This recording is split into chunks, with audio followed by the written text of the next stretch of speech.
Bonjour tout le monde. Petite capsule du jour sur le thème de je l'aime encore, mais je dois plus l'aimer. C'est le début des fins de relations amoureuses. Ce moment difficile où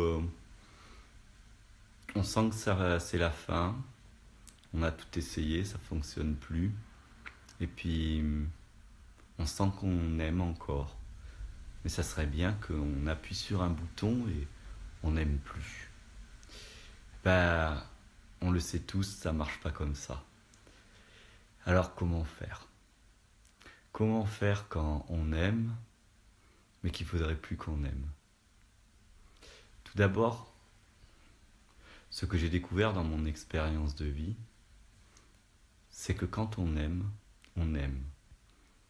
Et que parfois, le meilleur moyen de détacher les liens, les attachements, les habitudes, les peurs d'être seul, les peurs de ne plus retrouver quelqu'un d'aussi bien, voire de mieux, eh bien, c'est de devenir conscient, encore plus conscient de cet amour.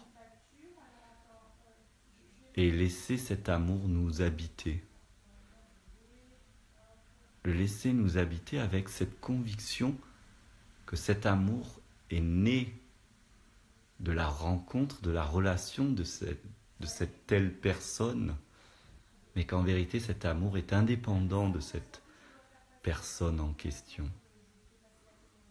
Et pour avoir fait plusieurs fois l'expérience de cela, c'est assez étonnant et magique de voir que finalement, si on se plonge dans cet amour, qu'on se nourrit même de cet amour pour pouvoir prendre du recul, on prend conscience de la source de l'amour.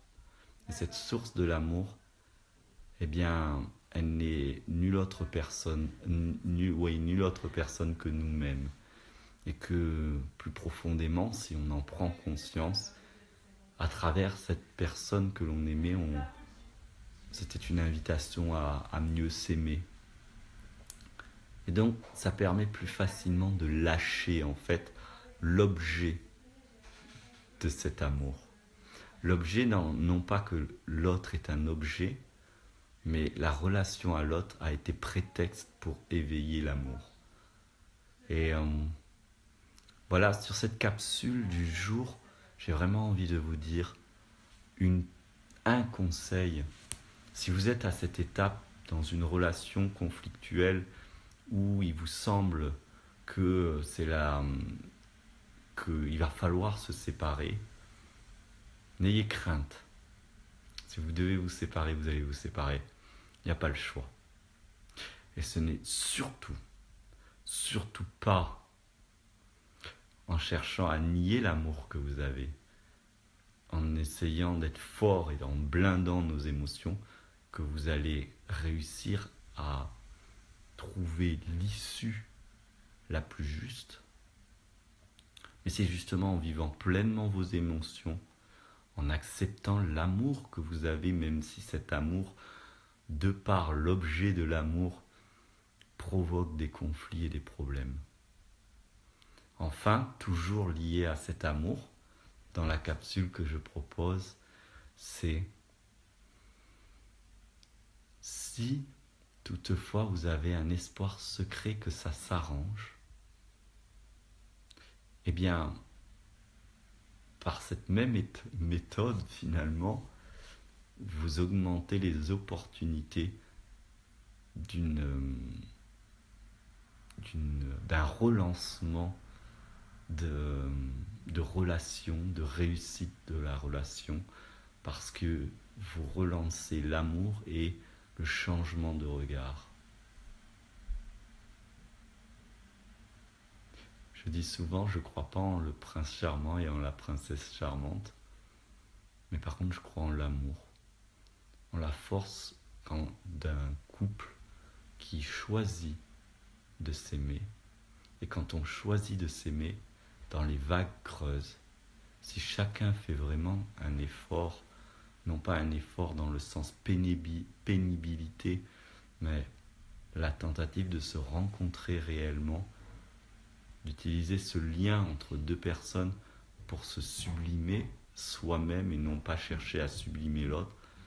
Il y a des grandes chances que le couple peut se renaître de ses cendres. Et si vraiment, soit des deux parties, soit d'un des deux parties, c'est trop douloureux, c'est pas possible, eh bien le couple prendra fin. Mais l'amour ne prend jamais fin. Donc voilà, la petite astuce, si vous êtes en fin de relation, ne niez pas votre amour, plongez encore plus dedans, c'est lui qui vous aidera à vous détacher de ce qui est de la non-amour, c'est-à-dire l'attachement, la peur de oui mais c'était le bon, oui mais je ne trouverai pas mieux, oui mais j'ai mes habitudes, oui mais les enfants, oui mais les, oui mais les, oui mais les, oui mais on est pleinement mêlé de trucs que c'est des mêlés de mêlés qui fait que on ne sait même plus ce qu'est l'amour là-dedans. Ce ne sont que des cris de peur et de besoins non répondus. Alors vraiment, voilà, n'ayez pas peur de l'amour. Parfois, une belle rupture peut nous ouvrir à un amour encore plus grand. Merci, merci pour la capsule du jour, merci pour votre écoute. N'hésitez pas à diffuser mes petites capsules improvisées sur le thème des relations amoureuses, du couple, des bons moments comme des mauvais moments.